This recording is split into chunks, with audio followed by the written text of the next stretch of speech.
When you go to college, should learning be its own reward? Last night's NCAA basketball championship brought up some questions as to whether or not student athletes deserve more than free books and free education. The politically correct atmosphere is enough to make most matriculating men's heads explode. But what if you're bringing in millions of dollars for your school? When should you get a nibble off the windfall? For women, the challenges can be different. When does a woman own her body? And how much money should be spent figuring out when someone has crossed her line? A Yale student was kicked out of school for being too skinny. You can vote whether we talk about that story a little later. Attacking monkeys, crony capitalism, and a really unfortunate tattoo. This is The Independent.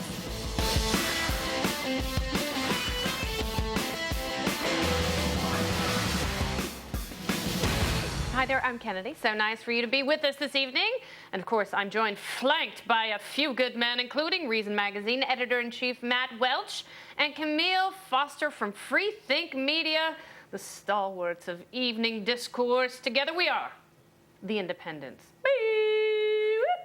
Last night we talked about Mozilla CEO Brendan Eich being forced out of his job for making a campaign donation supporting Proposition 8 in California ballot initiative banning same-sex marriage in the Golden State. Well, now it has been revealed that the CEO of the company who spearheaded the campaign to hike Eich from his job also made an unpopular campaign contribution. OkCupid CEO Sam Yegan once supported a candidate who consistently voted against legislation supporting same-sex causes. And Cannon has a horrible record on civil liberties. Horrible. We can't even go into it. It's so bad. But is it cause for retribution? Let's bring on the party panel and toss it around. Defense attorney Remy Spencer is guilty of being thoughtful and stunning. And Thaddeus Russell, naughty professor of American Studies at Occidental College. Oh, this is going to be a good one. So does the Eich action deserve an equal and opposite reaction? Panel. Only for entertainment purposes, mostly. If you saw Yagan's quote, which is phenomenal after he was caught out on this. And remember, he spearheaded this whole thing. The reason why we're even talking about this is because their company decided to make a big deal out of Mozilla. So if you use Firefox, which Mozilla owns, you cannot search OkCupid, okay? Exactly. Cupid. And Mother Jones went out, and everyone's scouring through everyone's very minor campaign contributions over the last 15 years everywhere. And he frog-marched himself into a statement saying, I accept responsibility for not knowing where he stood on gay rights in particular and all this kind of stuff. It's hilarious. It is, at this point, it's just fun. It should be seen as entertainment. And anyone who's worried about the free speech element of it, which I am on many levels, should just remember that we also have the freedom to laugh at people who make a big deal out of this Mickey Mouse crap. As far as I'm concerned, everyone is within their rights here. And this guy at OkCupid has the right to be a jerk and a bit of a hypocrite as well. Was this 10 years ago? Was this 10 years ago? Did he vote for a guy who happened to have a number of different views and perhaps not align himself in the same way that supporting Prop 8 narrowly aligns you with a particular ideal? Sure.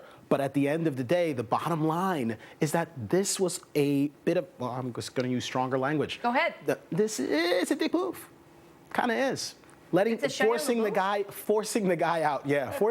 out because he happens to disagree with you when it does not affect the way he does his job on a daily basis seems sort of ridiculous to me. And all of the phony outrage, it's almost every single day we get a new dose of phony outrage for some sort of superfluous thing. You know what? And especially on issues like gay marriage, people's views tend to evolve. I doubt that Eich has joined the Westboro Baptist Church. Yeah, there have been a few people who've evolved recently, including the president. That's true, because back in 2008, he was right in line with the Mozilla CEO, former CEO. Yep. I think that the most interesting thing about this is it has nothing to do with OkCupid. You know, this was about press, it was about money, it was about attention. I don't think we have any free speech rights that are at play here. There's no issue about our First Amendment rights. You have a right to be an idiot, as he seems to have been. The hypocrisy is astounding. He probably didn't know that the contribution he made 10 or 15 years ago was supporting anti-gay rights. And how many CEOs right now are suddenly going, oh, God? What did I do in 2006? And really, if this is about OkCupid supporting equality for everybody, then let them make that message on their website if they want, without outing someone who has a different view. I mean, it seems ridiculous and done for only one purpose, and that's about money. The most interesting thing about this also is that Yagen, the co-founder and CEO of OkCupid, is also the CEO of Match.com. Is he the guy who does those commercials? The white-haired guy who's like, I met my sixth wife on my website. Oh, no, that's the Harmony guy. Hi, Thad. Hi. My problem is different with it.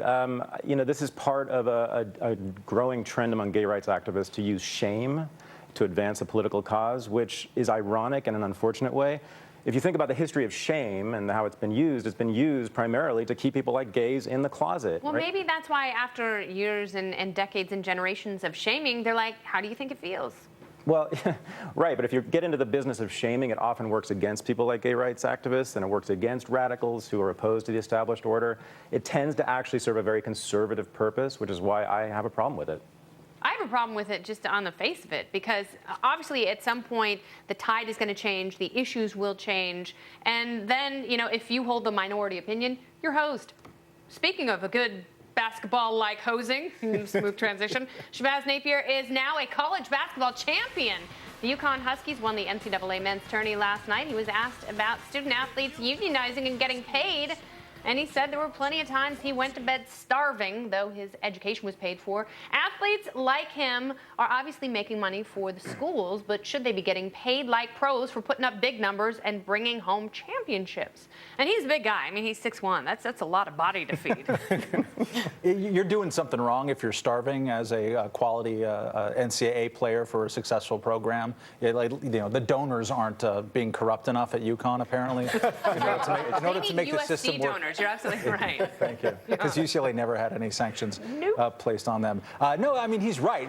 To the extent that, John Calipari made $5.5 million this year. If he would have won that stupid basketball game, he would have made a $375,000 bonus. What universe is it normal for a coach of these people who aren't getting paid except for their college tuition, which is an important thing, but it ain't everything. In what world does it make sort of a moral sense or any kind of sense for that to continue? It doesn't, as far as I'm concerned, and especially in things like licensing. I mean, we've had a lot of athletes get told by the NCAA that they can't make rap records. We're talking about like wrestlers, people no one cares about. The NCAA has all these stringent rules because they want to own all the money, all the merchandising rights. It's wrong, and what they're going to see eventually is that these guys are going to create their own minor league. All right, so Camille, what should you have? I mean, should you have a bunch of guys driving around in Aston Martins on college campuses? It probably wouldn't come to that. There are hundreds of millions of dollars at stake. Most of these kids won't go on to play in the NBA. It's something like 1.2% of kids who play at the collegiate level that go on to play in the pros.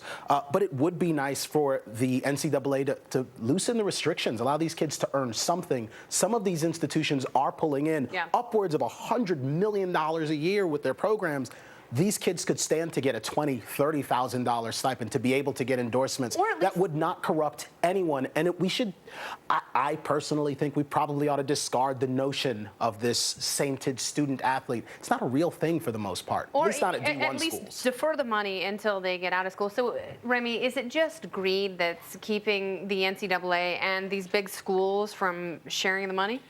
I don't know if we can say it's just greed, but there's a lot of money at issue, and I think that there is, a big struggle before we see this kind of a major change where students have a real voice by unionizing. I do think that something's got to give. We know that they need better long-term health care. We know that they need better resources to live. I mean, someone who has very low income, who ends up out of his environment, out of his home, living on campus while he's getting his school books and his classes and things paid for, there are other reasonable living expenses which should be assisted if he's going to be devoting so much of his time and his energy, and she as well. Look, I was courted by D1 schools when I was in high school for tennis, and I know that there are a number of things that these schools can offer that don't violate NCAA rules, and I think we should see more of that kind of support of these students. All right, Thad, 5 seconds, and we have to go. Oh, boy. I mean, the thing that's not being talked about is that these kids had to petition the federal government to be recognized as workers to form a union. And that's the problem that we're not talking about with this. There's a federal government lockdown on labor relations that has to be broken. All right, we'll bring back our panel a little later in the show, and you can decide what they talk about. We are asking you to pick the topic, and here are two headlines to choose from. You decide. The first one, LAPD officers tampering with in-car recording equipment. That's story number one. Or they can talk about Yale threatening to suspend a student for being too thin. Log on to our Facebook page, Independence FBN, and go ahead and vote. Coming up, Utah Senator Mike Lee makes a surprisingly populist pitch to fellow Republicans. But can he get conservatives on board with his free market ideas? We'll find out. Stay with us. Well, my song's not too simple.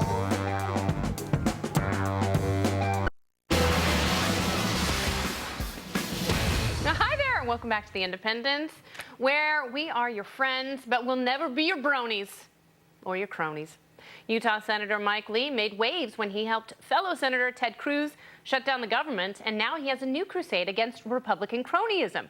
We spoke with him earlier today.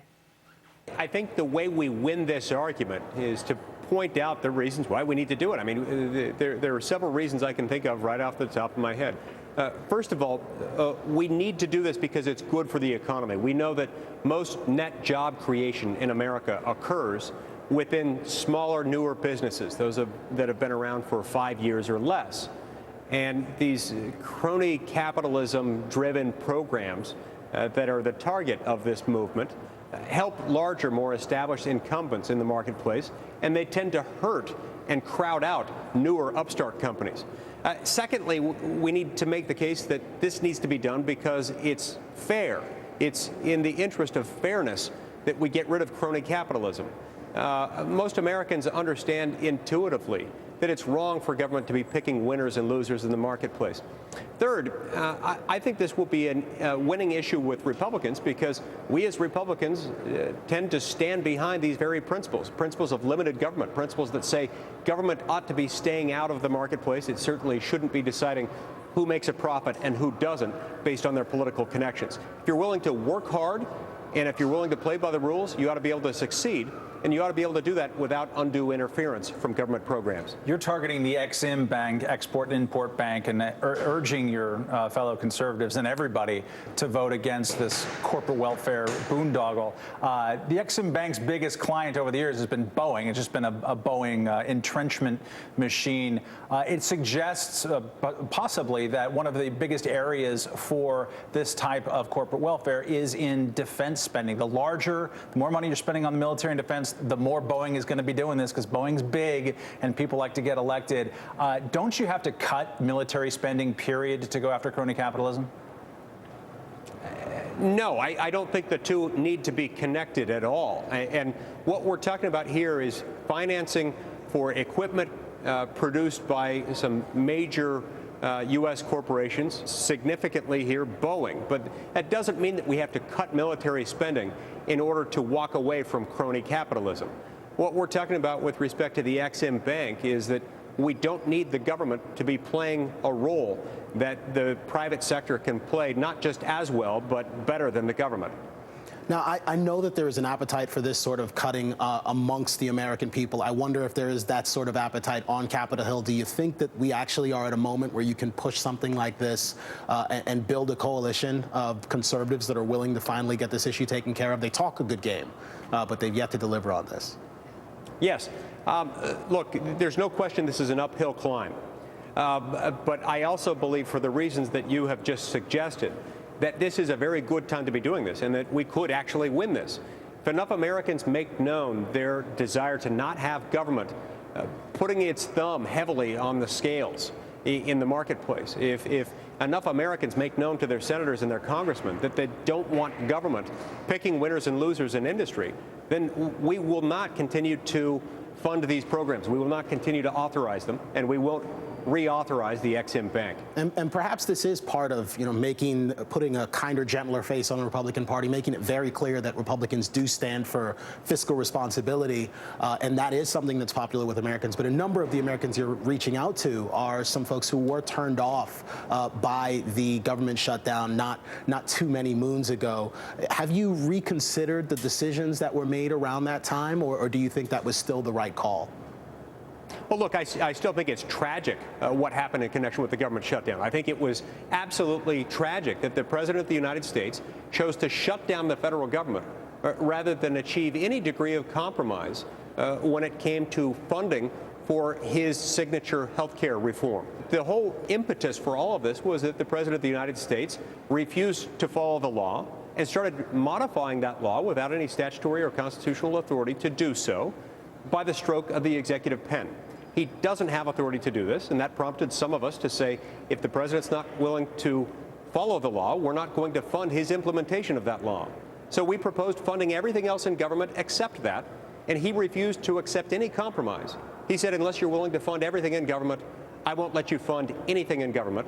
And he shut down the government and caused a lot of pain on the American economy. And I think that was a shameful moment in our history that the President of the United States chose to take that action. All right, so let me ask you, how do you repeal Obamacare? If enough people are unhappy with it, where do you go from here? Well, obviously, it's not going to be repealed in this Congress, with this Senate being under the control of the president's party. There's always a possibility that after this November, if Republicans secure a majority in the Senate, we could be in a much better position to do something about it. Even then, we'll have to deal with President Obama still in the White House, who will still wield the presidential veto power. But I think what we have to do is offer the American people an alternative. It's not enough simply to suggest that we can go back to the pre-Obamacare status quo. It's not really an option, practically speaking, at this point. What we do need is to offer up alternatives that are based on free market principles that will put Americans back in charge of their own health care decisions. Yeah, Louisiana Governor Bobby Jindal did just that. He has offered up a plan. There are other models that are sort of floating around, and we would be very curious to see yours. We're definitely going to hear your tax plan on our Friday show. Thank you very much, Senator Lee. Thank you very much. All right, the Supreme Court last week lifted some of the caps on campaign finance restrictions, but is there more room to express your First Amendment right with your contributions? Our next guest is filing suit. You won't believe how far he wants to go. Find out. It's The Independents.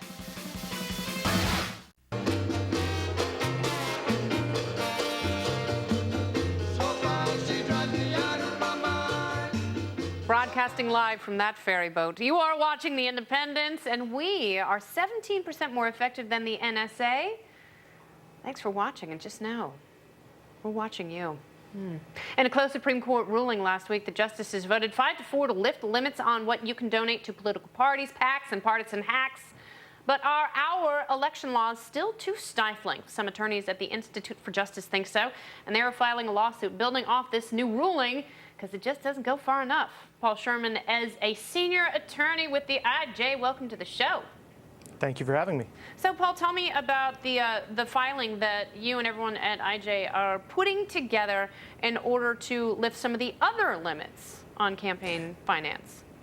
Sure. So this new lawsuit we're filing in Minnesota comes on the heels of the Supreme Court's decision in McCutcheon versus Federal Election Commission, which struck down so-called aggregate limits. These were limits that were on top of the individual contribution limits that apply to federal candidates. So under federal law, you can give $2,600 to a federal candidate, but there was an overall limit on the amount that you could give to all candidates combined. Last week, the Supreme Court struck that down, but there are still states that have laws that infringe the First Amendment, and some of them go even further than the federal law that was struck down in McCutcheon. Minnesota's is one of them. In Minnesota, the law is actually quite bizarre. Once a candidate has accepted more than $12,000 in contributions in amounts of $1,000, suddenly the contribution gets cut in half. So as a result, effectively what the government is doing is doling out First Amendment rights on a first-come, first-served basis, and that's unconstitutional. All right, so what about the dissenting justices? What do you have to say to them? Because they vehemently decry this as not going far enough to protect the political integrity of the political process. And what do you say to people who fear that this ruling is only going to favor billionaires like the Koch brothers, they say are going to buy their way into elections and get whatever votes they see necessary to change policy as they see fit? Well, first of all, there's not a shred of evidence that campaign finance laws do anything to reduce political corruption or the appearance of corruption. And we can see that by looking at the states. The states have a wide variety of campaign finance laws. Some states have very restrictive laws. Some states have almost no campaign finance laws at all. And there's simply no correlation between the level of regulation and the level of corruption in the states. I think the other troubling thing about Breyer's dissent is that it paints a frightening picture of sort of a collective view of the First Amendment. I think Chief Justice Roberts rightly rejects that, and he recognizes that the First Amendment is primarily about protecting the right of individuals to decide for themselves how much they want to participate in the political process. In your view, should the contribution limits for individuals be scrapped? Should we have any limits at all? I don't think that we should have limits, and I think that's one of the reasons why McCutcheon was a good decision, but it wasn't a great decision. The court's decision, frankly, doesn't break any new legal ground. It's based on principles that have been in the campaign finance laws for nearly 40 years. But this was an opportunity for the court to heighten what they call the standard of review that courts use to review contribution limits, and if they had done that, we finally could have brought some sanity to our campaign finance laws. So in that sense, you agree with Clarence Thomas? Absolutely. I think that Justice Thomas, who has long been the court's most staunch opponent of campaign finance laws, has it exactly right. These laws are regulating the mechanics of political speech. We've done it for 40 years, and we have nothing to show for it. After 40 years of federal campaign finance law, public trust in government is at the lowest levels it has ever been. What about transparency? We've seen a lot of hubbub this past week with OkCupid and Mozilla. Should there be transparency on the books with donations over a certain size, or do you think we should be allowed to, donate $1 million anonymously? You know, that is one of the outstanding questions in campaign finance law, and it's one of the areas where the court has been in almost unanimous accord, except for Justice Thomas. I think it can safely be said that the benefits of disclosure have been severely oversold, and its burdens have been severely underestimated. It's easy to comply with contribution limits because if you get a check that's too big, you just send it back.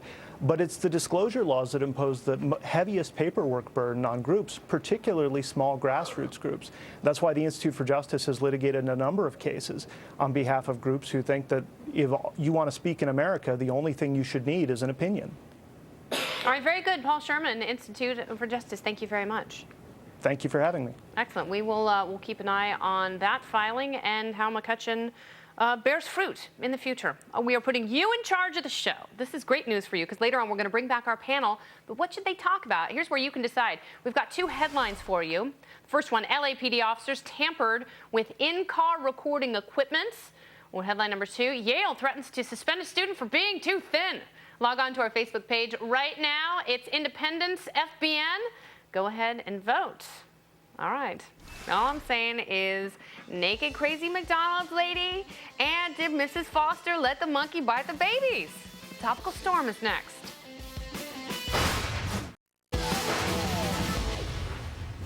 In a world where nonsense rules, you need a news docket loaded with sanity-saving absurdity. This is the Topical Storm. Topic numero uno.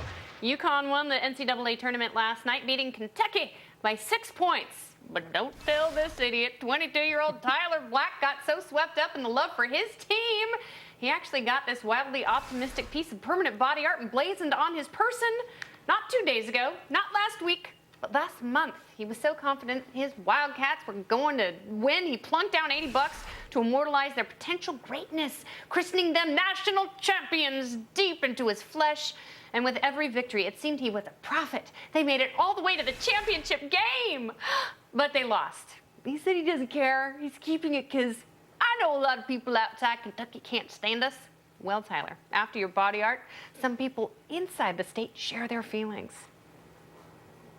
Kentucky, woo! Let he who does not have a tattoo cast the first stone, Mina Kennedy. I got tattoos. I'll cast as many stones as I want. So you're hosting a show called The Independence, and what are your tattoos? I've got a tattoo of the Romanian flag and Rock from the Crypt and a Republican elephant. Yeah, I do. It's not an independent elephant because I got it when I was 18, all right? People evolve. Okay, Matt. This is not the stupidest tattoo in the world. I can No, at it's least say not. that much for this guy. No. No. Oh. Stepping out in faith. Yeah. Put it 'Cause special. you don't want us to bring up your fine. tattoo. I totally get it. My tattoo is awesome. Okay. Yeah. It is. So awesome. Topic number 2. Matt Welch takes the subway every day, and his greatest fear in life is loose rodents. A giant fat-assed rat. You know the kind that haunts your dreams. There's Matt It in the hopped corner. on a Brooklyn subway train, made it through the tunnel, and terrified passengers. If Matt were on that train, he probably would have jumped into any kind stranger's arms, probably a woman's, and he would have screamed, probably like a woman, stuck on a train with a rat. I wonder if they named him Al Sharpton. Look at those people. Those are grown men standing on seats. Small rodent running around looking for food. I liked how that guy who just stepped down there, he was being all tough, standing in the middle until the rat went right under his feet and he had to jump. And then he got up on those chairs. You betcha he did. What would you have done, Matt? I'd be crying. I'd be screaming. This really high-pitched kind of tears streaming, hot tears streaming down my face. This is really strange. I mean, in New York, you actually see large rats all the time. Granted, it's not usually Not my inside neighborhood. of the train. Oh, I see them. Kind of cute. I see them all over the I place. see them all over the place. This He's is not new to you. terrifying. The Stop city, it. the city of rats is Washington, D.C. in every sense of the word. Seen those too. That's because you haven't been to Honolulu. Saw a lot more of those during the Occupy Wall Street protests, though. No, in those DC? were millennials. Totally different. No, those were rats. All right, I won't be topic. fooled by I you. know you won't get fooled again. Topic number 3. We've all flown into an internal rage at failed fast food orders, but this woman's rage and her body parts Oh, were boy. Ooh. externalized on full What? display in a Mickey D's. You guessed it. Florida. The woman was captured on closed-circuit television, bashing her head on the counter, but then pausing for some delicious ice cream. Is that soft serve? Oh, there she goes. A face full of delicious, soft, vanilla, cool ice cream. Yes, freezing her remaining meth teeth. Oh, frozen confections, you dear friends. And this is a thong I'm wearing. Wow. Boy. Wow. There she goes. Yes, she's savoring an ice cream cone right there. That's not a thong, it's a jockstrap. She's living her That's dream. not a woman, that's Bill Walton. So what really set this woman off? It's probably a combination of bath salts and salvia, or an overcooked fillet of fish that'll send anyone into a bare booby rage under the best of circumstances. Tetons galore. Perhaps McDonald's viral marketing campaign, maybe. I'm really, really, really, really, really loving it a lot. Perhaps. No? That's really Maybe. good. She's They enthusiastic. hired Jimmy Kimmel to be their viral marketing. Topic number 4. This story is just weird because how nasty can you be when you're a foster parent?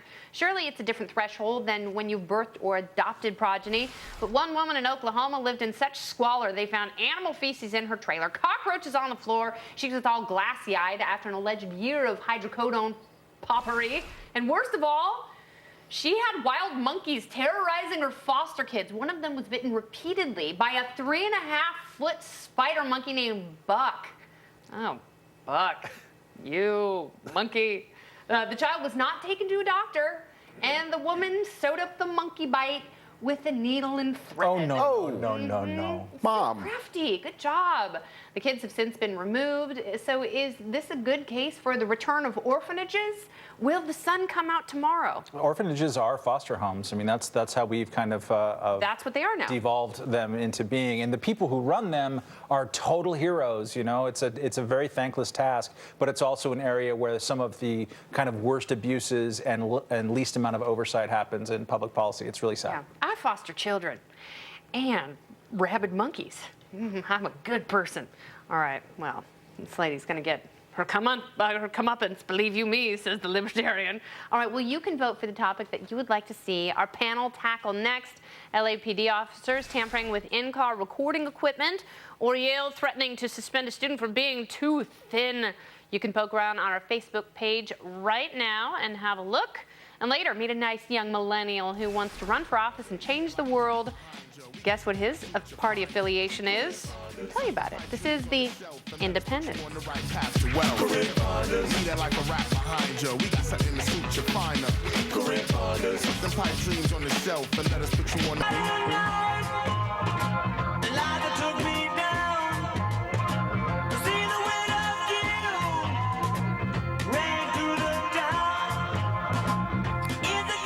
Welcome back to the Independence. No one wants anyone to be in danger on college campuses, but is a crusade to keep women safe, accidentally punishing men. Senator Kristen Gillibrand is asking the federal government for more than $100 million in funds to fight campus sex assault. She cites statistics that show a 1 in 5 chance a woman would be sexually assaulted during her time in college. 1 in 5. Can that possibly be true? Where does she get that statistic? And where is that $100 million going to go? Our panel is back, Remy and Thad. So let us discuss. What do you think, Thad? So this all stems basically from a 2011 order by the Department of Education, the Obama administration, forcing colleges to adjudicate all allegations of rape on campuses, which has caused a catastrophe. So this means that in most cases, if you come to an administration claiming that you were raped or sexually assaulted, you will have to sit before a board consisting of English professors and college administrators who then ask you about your sexual history because they have no evidence to go on in most cases like this. And this is instead of going to the cops. So feminists, or so-called feminists, I would say, because I actually think it's quite anti-feminist, have actually said that this is a better route because we get justice we're more likely to get justice in this way. And what I say is, actually, if there's a rapist on campus, I'd much rather him be behind bars than just get expelled, which is the worst thing that can happen to him if he's found guilty. Yeah, absolutely, because then he's not in any system at all. Exactly. Then he's just a lone wolf trolling the streets. He's just outside the campus, right? Yeah. And, you know, obviously you don't want to house rapists, but is this really the best way of dealing with the situation, Remy? No, absolutely not. I mean, you're a defense attorney. Yes. This has to drive you crazy. Yes, you know, I'm a criminal defense attorney. I used to prosecute criminals. It blows my mind that schools are taking on this responsibility of creating justice in sex assault cases. That's not what they're trained to do. That's not what they're paid to do. They're educators and administrators, and we have law enforcement and prosecutors and district attorneys and criminal juries and judges that exist to see justice served. Why the schools don't have an obligation to just refer it on to the cops is beyond me. The Department of Education told universities as part of this process to lower the standard of evidence to a preponderance of the evidence, right? It's not beyond reasonable doubt. It's, yeah, I pretty much think so. So people who've been cleared in criminal wrongdoing, like the cops looked at the case and said, no, thanks, we're not going to do this, that have been kicked out of universities. The school has a different threshold. The school has a different threshold, and there's been some countersuits. There's an excellent article in Reason by Kathy Young a few months back that talked about this, and it's astonishing the level of injustice that we're seeing as a result of these kind of trends. All right. Well, earlier on, we asked you what else our panel should discuss tonight. 81% of you voted for LAPD officers tampering with in-car recording equipment. 19% wanted to talk about that skinny Yale girl, but apparently not too many of you felt so bad. Well, let's get to it. One LAPD unit that patrols the most vulnerable citizens may have some officers tinkering with their recording devices. As many as 50% of the cars patrolling South LA had antennas removed from their recording equipment that could hold them accountable on contested stops. The police commission, which oversees officers and claims like this, was kept in the dark for months. Should Chief Charlie Beck and his intimidating mustache take a powder from the LAPD for good? What do you think, Thad? You live there. Yeah, well, I mean, this says one thing to me, which is that the cops in South LA have something to hide. That's to me the news item of the day for this. The second is that they're also aware of the power of surveillance over themselves and maybe over others as well. And third, you know, I think this is an eternal struggle between citizens and police. This will always go on. As long as we have means to control cops, they will do things to subvert it. And we will always have to fight that battle. What does this say about the culture, Camille? Well, the notion that these police officers were somehow mistakenly not reporting this, that no one knew what was going on here is absolutely ridiculous. Transparency is absolutely essential to fight police corruption, to fight abuses of power on the part of the police. And these are police officers who are patrolling communities that have already had very significant problems interacting with the communities that they're working in. So these cameras are an important way to try to combat that. We need to have some accountability, and I'm glad the story is finally coming out about Does this. this tarnish the LAPD? I mean, does it have the ability to reach the depths that the Rampart scandal did? No, Rampart scandal was really was far-reaching and just awful. They were putting guns in people's hands and saying, "We're going to accuse you of shooting someone that the cops themselves shot." I mean, it was an Has atrocious. the culture not changed enough after they worked so hard? It after has Rampart? changed, in my view, from the Rampart scandal very much since the 1990s, thanks to a couple of different police chiefs and just the changing the culture of the city in many ways. The thing that is interesting is that these cops in this district particularly have complained for years about frivolous lawsuits by defense lawyers who are trumping up police abuse claims. The best defense against a frivolous lawsuit is the dashboard cam. It's the badge cam. You can show the evidence there. So if they want to prove their innocence, turn those things on. And show us you have nothing to hide. All right. Thank you very much, panel. Remy and Thad, we'll see you on the after show. All right. Fired up millennial Nick Troiano wants to change the world. So why is he running for office? Young and driven, but is he electable? Meet the millennial next.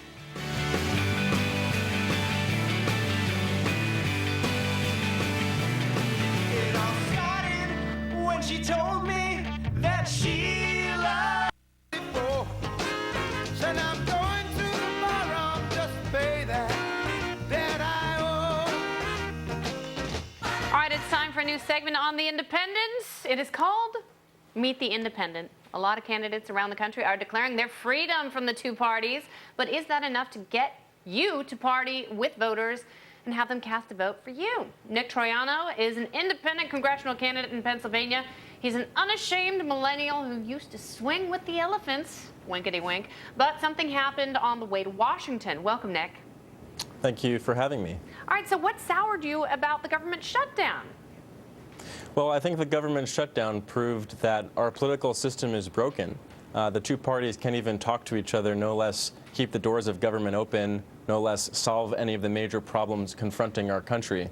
So I think it's about time that the system be shaken up a bit and for us to focus on those challenges and finding common ground to address them. I think it's about time you show me your ID, young man, because you don't look old enough to drive, let alone to run for office. So why do you want to be a congressman?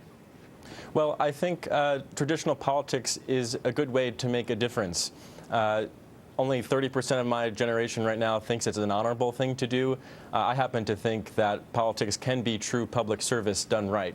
And that's why I'm committed to running as an independent and not taking any contributions from special interests in order to truly represent the people of the 10th District of Pennsylvania, and as well as be part of the solution, Washington, which I don't think you can be if you're part of the system. You're talking a lot about debt policy and generational equity. What keeps you up at night about the national debt? Well, our rising debt is nothing but deferred taxation on the next generation. Not only is it fiscally irresponsible, it's morally reprehensible. If we keep on our current path, we're not going to be able to keep the promises that we've made in the past or make critical investments in our future. That's why I've been, over the past few years, co-founded a campaign called the Can Kicks Back to pressure our leaders to work together and advance some of the recommendations of the Simpson-Bowles Commission. We know it well. So are you responsible for Alan Simpson dancing to Gangnam Style? Indeed, I was in the room filming that ad that we produced. That was you. And the basic message of it was that young people in my generation have tremendous tools at our disposal that we can use for good, not just for trivial matters. Like the tool of humiliation, shaming an older man. Yeah, I only found the choreography lacking a little bit, but I give you many points for trying. Obviously the debt is not the sort of issue necessarily that animates an electorate, or is it? Is there something else that you think you might need to do to really get folks animated and get them out to the polls? Or is it enough to talk to young people narrowly about the debt? Do you think there's enough enthusiasm around that issue for you to win on that issue? Well, my audience isn't just young people. I'm running to represent all the people of the 10th District. And Your my audience? platform What are you, hosting a game show? Well, the audience of the message that I'm trying to spread is focused on fiscal responsibility, economic mobility, and environmental sustainability. These are the unsustainable trends that our country is facing right now, and I think people are ready for a candidate who speaks the truth and offers real solutions rather than just pandering to the base of either political party. All right, very good, Nick. Thank you so much for being on The Independent. You are the first candidate on Meet the Independent, so thanks again. I appreciate your time. And we appreciate yours. You're a very young person with nice skin. All right. Texting and driving is bad and horrible, but does it have to inspire total hysteria? The campaign to get you to keep your fingers to yourself is coming up next.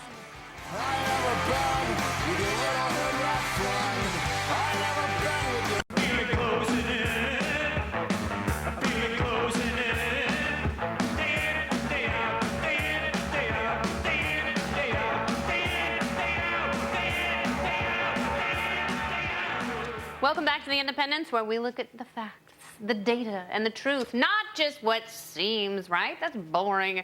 Texting and driving can be very dangerous, and a new government PSA wants to alert you with this warning. How many letters? 5 letters. Just think about, what am I doing right now? Smile. Smile? Uh-huh. This is so easy.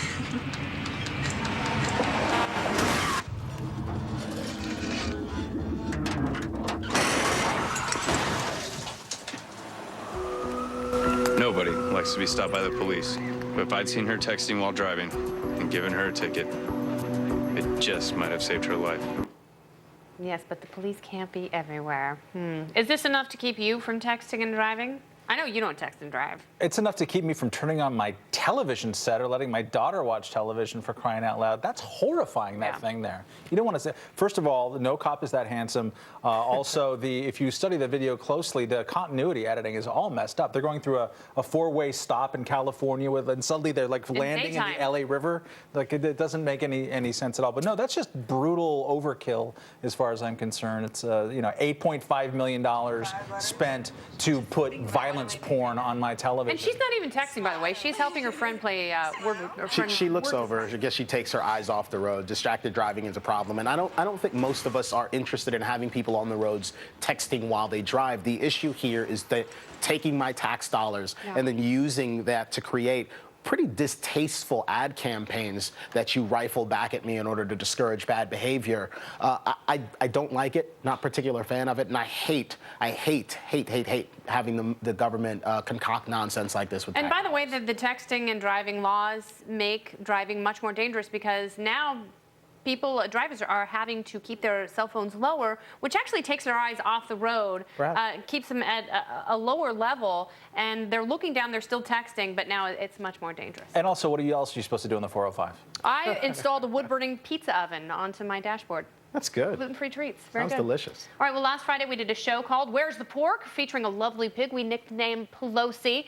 The pig came from the good people at Apache's Promise. It is an animal rescue which relies on donations, and they kindly let us borrow their beautiful pig. Her actual name was Pearl, and I just want to thank them for the pig because she is glorious. All right, go to our webpage right now for the after show, foxbusiness.com/theindependent. It's going to be a good one. All right, for Matt Welch and Camille Foster, I'm Kennedy. Thanks for watching, and we're wishing you a very good night.